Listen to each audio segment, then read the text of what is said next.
Hello, and welcome to the Pricing for the Planet week. We are delighted to finalize this week with this roundtable. So during the week, we spent 5 days together. We talked about a lot of different things. We talked about supply chain, we talked about green premium, we talked about new business models, we talked about new ways of hiring people. That was very rich, and we hope that you enjoy all this content. This conclusion is aiming to kind of wrapping up this full week and to give you kind of like the golden nuggets to remember from this week. So I'm delighted to have with me three key experts in this field around, sustainability and kind of like what to do and where to go from there. So guys, thank you so much for being here with me. Thank you, Fabien. Yeah, it's a pleasure. So maybe let's start with some quick introduction, if you don't mind. Maybe Surat, if you want to start. Yeah, absolutely. So glad to be here. I'm Surat Lazovic, part of Synchron. It's been about almost 4 years that I've worked for Synchron, so I'm in charge of sales for France. And sustainability is something that is really central to me and what matters to me. And it's something now that's great to be able to bring into my professional life. So at what we do at Synchron, we're a software provider, software as a service, to manage the entire after-sales service lifecycle management process. And so, which is really key to sustainability. It's all about keeping equipment in service for longer, making sure you're using more circular economy pieces, how you set up an actual network able to manage a circular economy, have these pieces come back into the network and not just be thrown out or junked. How you set up pricing strategies so that the customer is able to get the value out of more sustainable parts and service, and you're encouraging also sustainable behavior. So it's a very large topic, but it's something that we're really committed to helping all the companies that are in manufacturing industries make sure their entire after sales activities are more sustainable, and the value is really communicated, and their customers, but also the companies themselves can benefit from the potential here. Thank you, Surat. Claude-Henri, do you want to go next? Yeah, sure. So, Claude-Henri Pignon, I'm part of Dr. Carlyle. I worked before that at Accenture for a bit more than 10 years, working mostly on after-sale topic for industrial client, so supporting our client to embed sustainability into their operation on industrial side. This is really important to understand how this sustainability can be embedded into the daily operations, into the day mindset, into the day goal that our client have. Perfect. Thank you so much. And Victor, do you want to close this roundtable introduction? With pleasure. So hi everybody, Victor Boquillon. I'm the co-founder of Join Next. What we do is essentially we focus on the educational part of sustainability. We believe that every company, whatever the business model or the industry, has to adopt a bottom-up approach because top-down works very well. But our mission and our DNA at Join Next is collective intelligence. So essentially, we create tomorrow's leaders, and we do this by creating tailor-made educational and training sustainability programs for companies. Happy to be here. Awesome. Yeah, a huge thank you. And again, a huge thank you for our sponsors. I think we could not make this event free because, yes, this event is free. So a huge thank you to Synchron, Dr. Carlyle, BCG, and Pricing Hub. Now, this Pricing for the Planet week was supposed to answer one big question. And this question was sustainability, what to do and where to start. Well, I guess that's two questions, but those two questions. So I think, again, being part of this conclusion, we wanted to kind of like, subdivide those answers by having three different point of view. Well, four point of views. So we will have Surat and Surat, you will talk about, how as a solution provider, as a software provider, you are actually helping clients to, tackle those two questions around sustainability. It will be the same for Claude Henri and same thing for you, Victor. So maybe Surat, if you don't mind to start again, key topic for this week, where to start, what to do when you think about sustainability, what would be your key advice for the audience? Yeah, very good questions. And I think the first thing is you start where you are. So there's a huge amount of movement happening in this space. New ideas, new possibilities, new business models. I mean, it's very rich. And so I think it's really important to have a long-term vision to where do we want to be, in 3 years, 5 years, how can we make the entire company more sustainable? But you also need to start today looking at where can we optimize? Where can we be more efficient?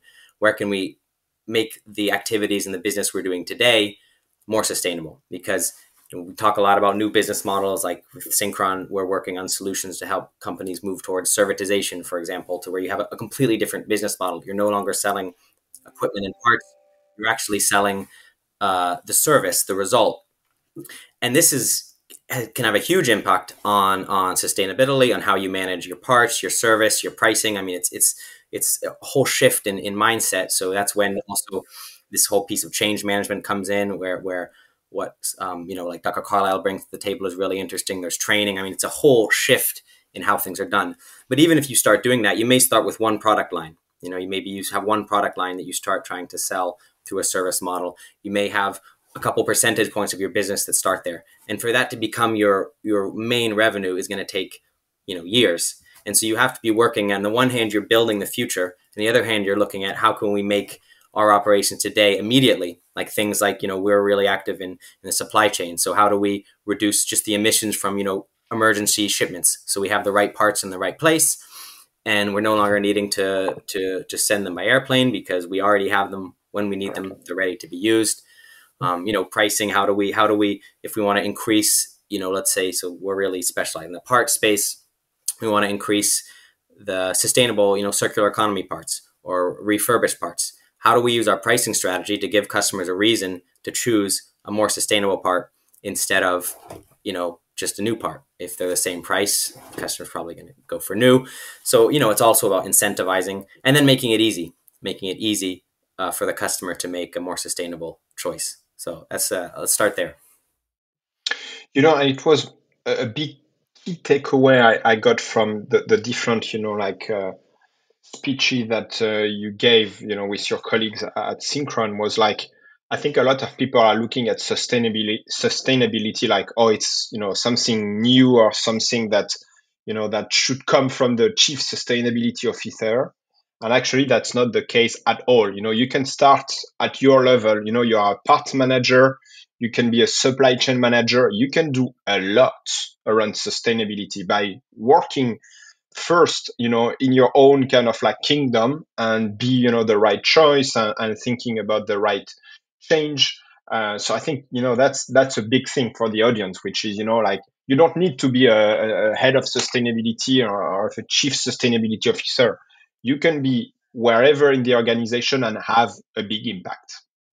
Yeah, absolutely. I mean, if you're throwing less parts away, if you're reducing the transport emissions, I mean, those are direct, immediate, huge impact. And so I think that's really true, that everyone has an opportunity to have an impact.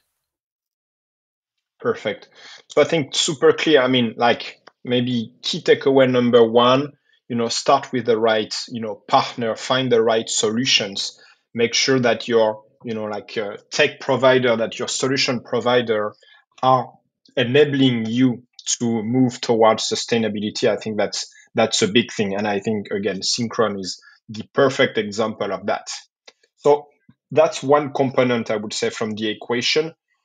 Another component would be, we talked about partnership. It's not just, solution provider, but it's also human providers. Claude Henri, do you want to talk about this kind of like relationship between, like a consulting firm and a client interested to move towards sustainability? Yes, sure. So this is this is quite a complex topic.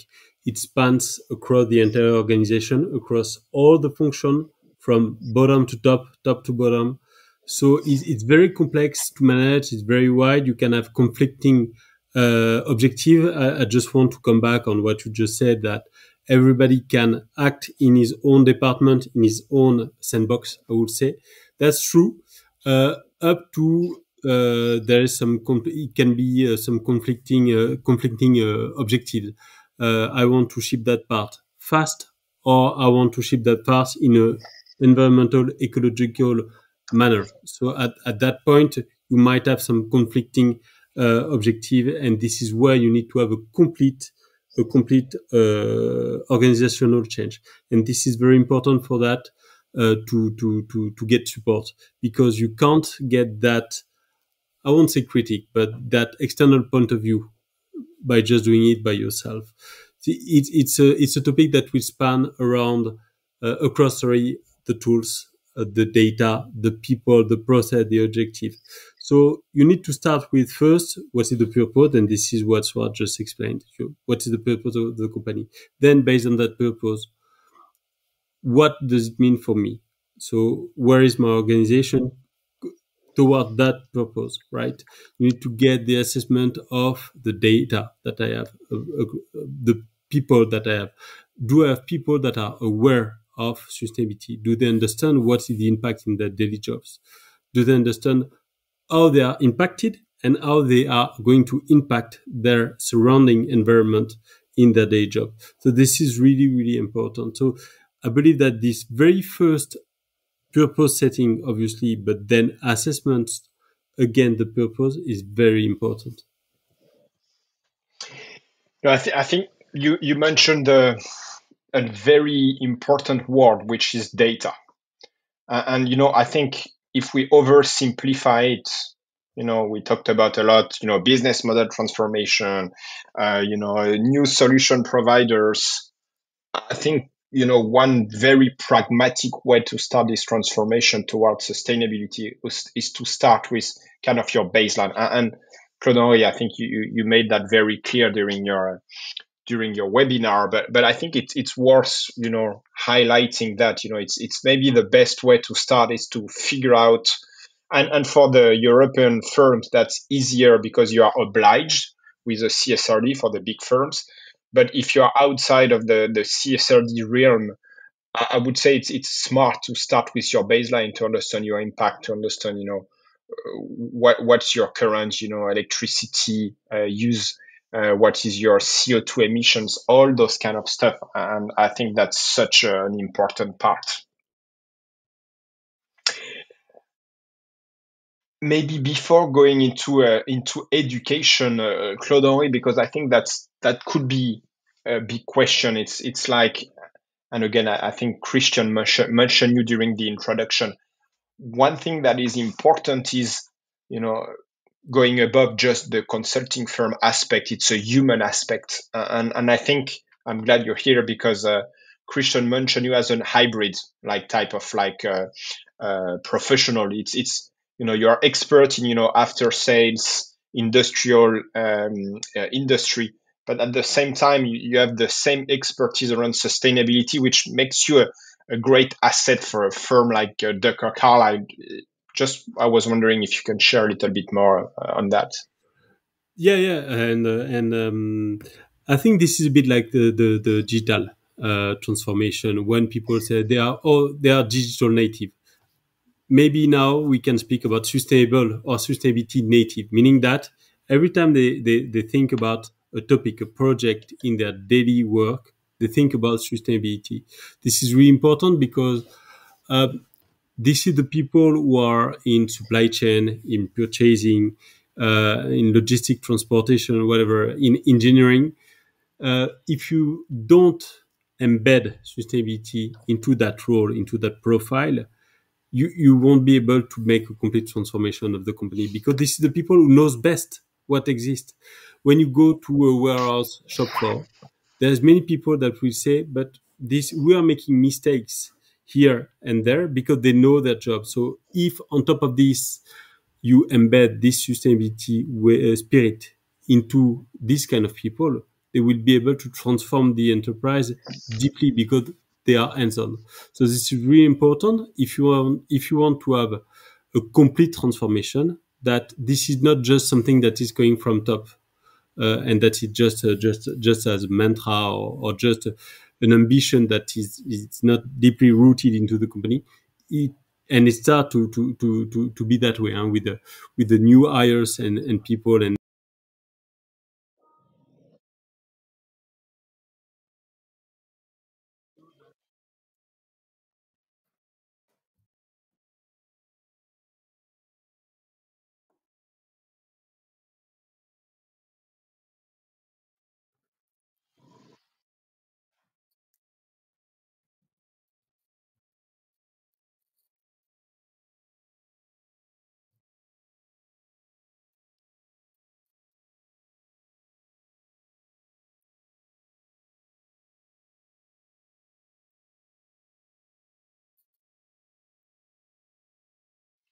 And thank you, Claude-Henri. And I think it's great transition because again, we talked about this concept of finding the right partner, finding the right, consulting firm, hiring the right people. But then, you can hire so much. I mean, like you have your existing, team members, and I think that's where actually Victor and JoinNext will appear. So Victor, I think you gave us a good teaser. Now it's time to reveal the grand opening. With pleasure. I really like what you said, Claude-Henri. It's our whole DNA, based on human and on a bottom-up approach. So essentially, maybe before explaining to you guys what JoinNext is, it makes the whole things and speeches that we've had with you, Sarat and Claude-Henri, made me think of something. If we focus on this concept of embedding that you said, Claude-Henri, and human-centered, the concept of understanding is crucial. And a sentence that I wouldn't dare to say is mine, that I like to use, is the following one, by explorer Jacques-Yves Cousteau. I think he said that we protect only what we love only what we understand, and we understand only what we are taught. And this is a sentence that I even like to put in our presentations, and it goes back to the whole concept of education, because I think it's essential when you hire people, to make them understand and train on sustainability. What we do at JoinNext is exactly that. We like to say that we create tomorrow's leaders. We think corporations today in Europe and US, even if it's different, are going to be in the next few years with CSRD, with CS3D, are going to have to adopt a very vertical approach, a regulatory approach. Our bet is that this is not going to be fast enough to adapt to the global changes, environmental and social, and that all collaborators of a company will make the difference. That is why we like to focus at JoinNext on the human, on collective intelligence, and we like to train people so they can become real change makers. They can become real leaders in sustainability. So essentially, in a nutshell, what we do, because then I want to come back to this concept of embedding that is super important. We create tailor-made programs around sustainability for companies, in terms of how many people are there in this program, what's the level of competence and of expertise on sustainability of these people. We assess it. This notion of assessment, as you said, Claude-Henri, is absolutely essential to build a foundational base. And then we adapt those trainings. We like to use at JoinNext inspiration. So for people who know nothing about sustainability, we like to use what we call master classes. We shoot in studio 25 to 45 minute videos with scientists, sportswomen and sportsmen who have a very strong connection to nature, adventurers, directors of sustainability, NGO founders, etc. And we obviously also like to use collective intelligence, because that's one of our pillars. So we organize very structured discussions between employees of a corporation to exchange and teach each other what they've learned about sustainability, about their training. We believe this is essential. And yeah, that I think Fabien, you touched on the right three concepts, and recruiting the right people, and really even if you're a even if you're a CSO, a CFO, or a CPO, today you're going to have some laws around sustainability that are going to constrain you more and more. Our bet is that companies have to be able, as a CPO, CSO, CFO, you name it, to know exactly which people in the company are trained on these subjects so they can be impact ambassadors. They can become sort of control towers that top management can use and say, okay, I have 55, let's say, people in my company who I know are trained on sustainability topics. I know that they're trained on topics that make sense with my business strategy, with my company culture. And anytime I can go talk to them, go ask them, do roundtables, do brainstorming sessions, shadowboard sessions, and ask them about what we should do because they know what we should do. So this this this human approach with this regulatory approach is essential. We're not going as fast as we should, and if we only focus on the top down, we're definitely lost, I think. No, for sure, and it's a big plus one on my end around training. I mean, I think you are all aware, but we've started the learning platform by pricing for the planet because we believe that was super important.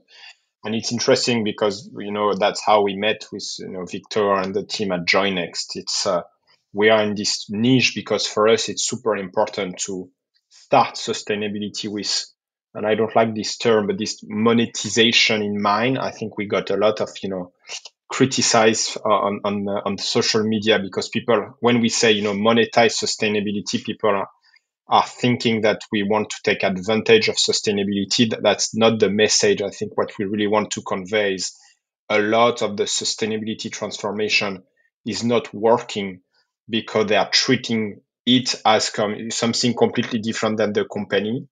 And I think they don't find a way to make sustainability a business accelerator. And at least that's our view. We don't believe that we will be successful at doing a transformation towards sustainability if we don't prove to to the shareholders, to the executive, that we can provide additional value. And it's a shame because we know actually that's a great value generator. I mean, sustainability is such a business accelerator, and it makes sense. So it's kind of too bad to not invest in sustainability by thinking that, oh yeah, I don't want to invest because sustainability is a cost. I think that's definitely like completely fake news. I don't know where it's coming from, and that's one big reason we started pricing for the planet, the learning platform.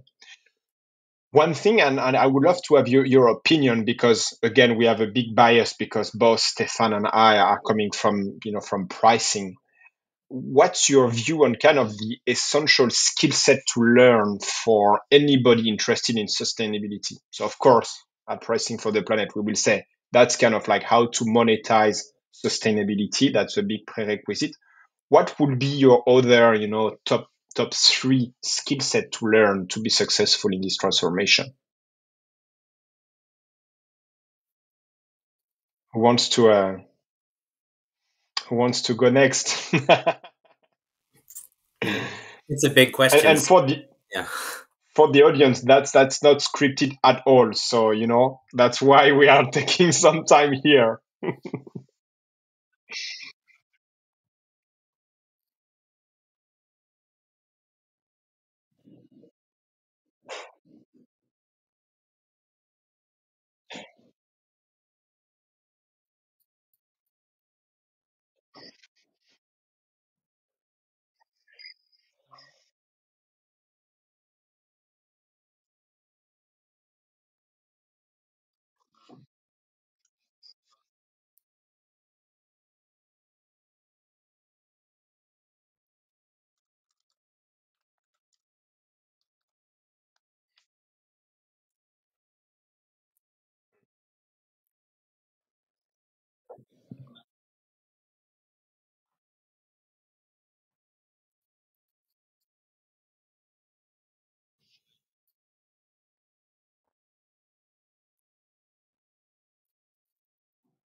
Yeah, it's a big question, and it's a good question. And so the first thing that just came up for me is this capacity to think kind of at the level of a system, to try and thinking of how everything's connected, what are the consequences, which is actually what you're describing, Claude Henry. You're describing a way of thinking where you're actually thinking how is this going to impact multiple steps down the line. What is the impact multiple steps before? And so I think it's this capacity to kind of step back and think of anything we're doing at the level of the entire system and everything it's connected to and everything that's going to be impacted. And it's true because I think a lot of sometimes sustainability will look at one thing. There may be something trendy related to sustainability, like reusable or recycling or circular economy, and we go, oh, let's do that. But if you don't look at the wider impact and the wider cost and the wider, I think it's it's not necessarily going to have the impact you're looking for. And so, I think something that I see, and sometimes, or I was just at a trade fair, and they had 3 trash cans, for compost, for recycling, and then for just regular trash. And the trash cans were single use cardboard trash cans. I said, this is like, who thought of this idea? Let's be more sustainable. Let's make 3 trash cans, but we're going to make them single use. You use them once, and then you throw the trash can out. It's like this. I feel like there's a lot of this almost like, it almost doesn't make sense if you try to take a step back and look at it more globally. But if you're just thinking, oh, you know what, we need a trash can for recycling, you put a cardboard recycling trash can, so I think it's really funny, kind of the situations you'll see when you're not taking a step back and looking at the entire scope of things. I completely agree with you, Sorat. And maybe to zoom in on what we do and on an individual level, instead of a global level, like you guys described it very well. I think, first of all, in order to know what you have to do and the 3 things that you have to know in order to level up on sustainability and shift bit by bit the business model as a corporation, on an individual level, I think the first thing is to understand what your company is, what its mission is, what it's already doing in terms of sustainability, because perhaps a lot of things have already been done. To try to surround yourself with the good people that are already making a change inside the company, that want to make a change at least. And then the third step, I would say, is understand the levers of action that you have, once again, on an individual level. So understanding the hierarchy of your company, where you stand at, and what you can do in your little industry, in your day-to-day job as a bottom, middle, or top manager, is very essential, because then you have a great idea on that is my power, that is what my company is doing. This is perhaps the different levers I have to work on, and obviously knowing about LCA, knowing about CSRD, knowing a little bit about carbon accounting is a great plus to then take a step and be able to de-zoom and think as a corporation, even though as an individual. So training, I would say. And one thing that was super interesting with what you said, Victor, was this like objective or company purpose. Because I think there is this concept of shared value that is not that new, but kind of like emerging a lot. Is it something, and I will be, super blunt on this one. Is it something, great for HBR? It's a nice concept on paper, or is it truly something that you see emerging, across different industries? I'm just curious here.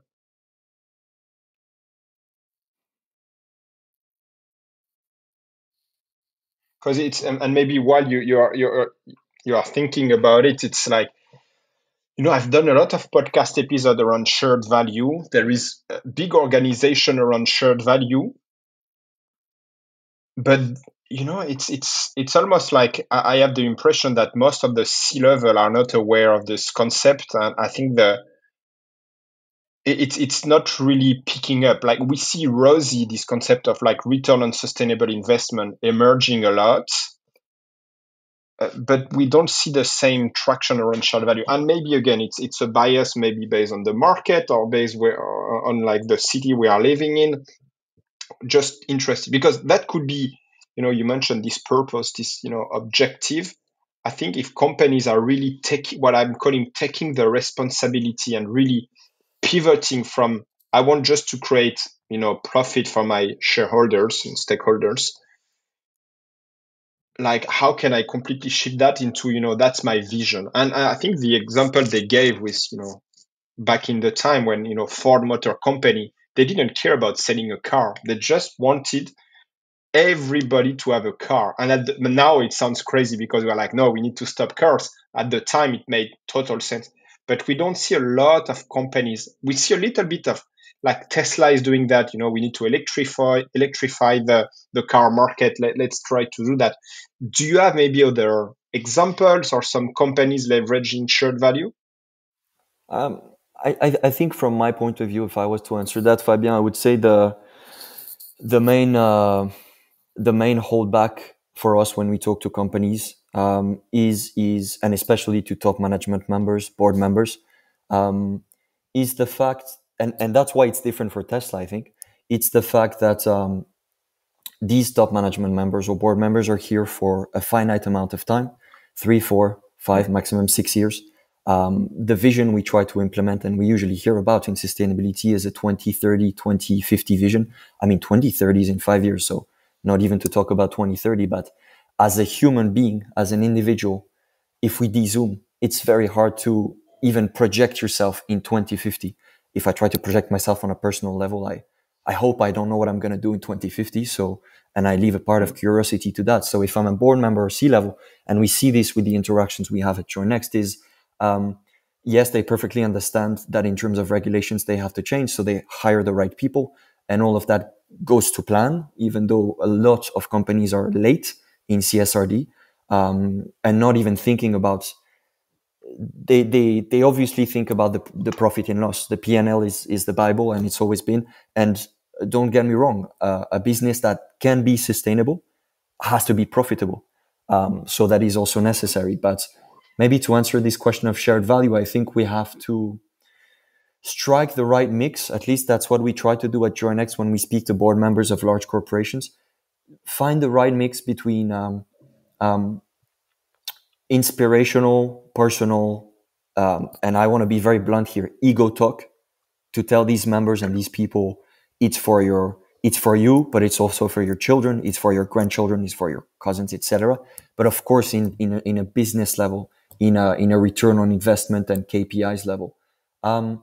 I won't mention the name of the company, but we're about to start partnering with a very big cosmetics player. And the chief sustainability told me it's taking him 2.5 years to convince the board with weekly meetings and to tell them, look, this is the natural resources we use. This is the profit that comes out of every percentage use of these natural resources. And in 2050, if we continue extracting these natural resources to expect this profit, well, it just won't be there. So it's a real it's the whole question I think you're asking, Fabien. How do you translate this shared value, sustainable shared value, to the people that make the decisions in the end? It's the real question. And I think striking a good mix of personal and business-oriented KPIs is obviously the solution. But if I had it, I think it'd be a different story. But that's how we have to see it, in my view. Yeah, and it's a very good point. I think this challenge of like we are the first generation that is asked to solve something for the next 50 to 100 to 200 years. And I think for the past, human life, it was always like we need to survive, the next month, the next year, worst case, the next 5 years, top. But that's the first time we need to really do. I think I did a podcast called like cathedral thinking, like, and this person was explaining like we completely forget about that. Like at the time they were building cathedral and you would start the cathedral knowing that you will never see the end. And for us it's such a bizarre concept because we are like, if I do something, I want to be paid next quarter or next year, worst case. But I think it's coming back to what we said, which is, you need to educate yourself, you need to find a different way of thinking. You need to look at the data. You need to look at your own space to really make an impact. And Surat, Claude-Henri, sorry, go ahead.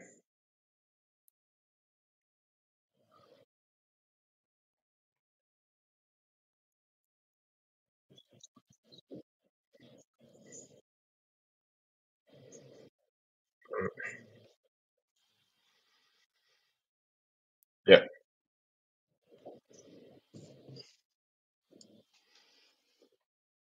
100%. Yeah, I mean, yeah, absolutely. That's really that when you said really, 'cause I think I connect a lot to that too of saying, how do you yeah build something you're never going to see the result of. So I think it's really important that we connect to ourselves.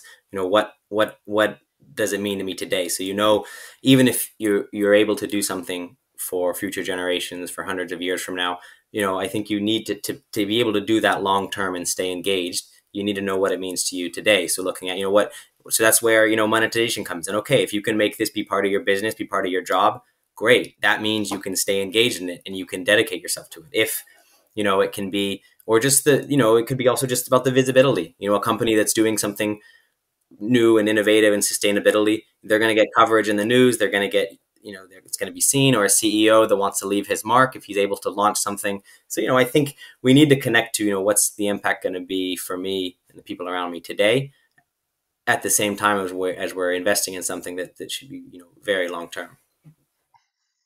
And maybe to end this, it makes me think of I think a lot of companies we speak to, and that's just our experience, don't think about sustainability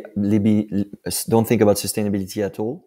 Then regulation comes in, then they think about it all of a sudden, and then they try to focus on a lot of things at the same time, and the return isn't there. And so what I like to do is always try to ask them, what are the low-hanging fruits? What things can you change now, and in the next 6 months, what will benefit the most and the fastest, if we talk about CO2 in terms of CO2 or reduction of emissions. Don't think about the big 2050 plan because it's hard as a human being to focus on that plan, and because it's going to take you 3 years to even start shifting your human capital and then your financial capital. So focusing on the low-hanging fruits also is something companies don't necessarily think about, but that is, I think, essential to create this concept of a shared sustainable value. Awesome. So again, if I summarize very quickly, if you want to find the right, tech partner, solution provider, you can go call Surat and work with Synchron. If you want to find, good management consultant and a consulting firm, call Claude-Henri and work with Ducker Carlyle. If you want to find a good education program, you have two choices. Well, I think it's complementary, but you can for sure go see Victor and check out Join Next. And again, I'm a huge supporter. I think what they are doing is great. So go there. I think it's definitely worth your time. And if you want to really get this specialization around, how you monetize sustainability, you can go check out the Pricing for the Planet learning platform. Gentlemen, again, a huge thank you for your time and for your insights. Thank you, Fabien. It was a pleasure. And for the audience, that's the end of the week. A huge, thank you for your time, your commitment, and we hope that you enjoy this, kind of brand new format. Be well.